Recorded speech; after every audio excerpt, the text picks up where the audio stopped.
যতই আমরা বড় বড় রেস্টুরেন্টে বা হোটেলে গিয়ে নুডলস বা চাউমিন অর্ডার করে খাই না কেন, সেই ছোটোবেলার টিফিনের চাউমিনের স্বাদ কিন্তু কোথাও পাওয়া যায় না। সেই ছোটোবেলার মতো চাউমিন বানানোর জন্য প্রথমেই কড়াই সাদা তেলে পেঁয়াজ, টমেটো আর কাঁচা লঙ্কা কুচি দিয়ে দিলাম।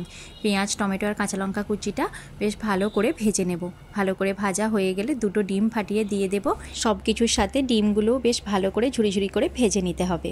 সব কিছু দেখাতে গেলে ভিডিওটা অনেক বড় হয়ে যাবে, তাই চাউমিনটা কিন্তু আমি আগে থেকেই অল্প সাদা তেল আর একটু লবণ দিয়ে সেদ্ধ করে জল ঝরিয়ে নিয়ে ঠান্ডা জলে ধুয়ে আবারও জল ঝরাতে দিয়েছি। এইবার অল্প অল্প করে চাউমিন কড়ায় দিয়ে সব কিছুর সাথে ভাজা ভাজা করে নেব।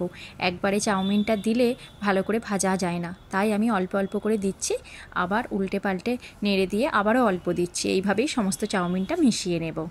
এরপর পরিমাণ মতো লবণ আর সামান্য চিনি দিয়ে চাউমিনটা আবারও কিছুক্ষণ ভেজে নেওয়ার পর আগে থেকে ভেজে তুলে রাখা আলু, গাজর আর বরবটিগুলো কড়াই দিয়ে দিলাম।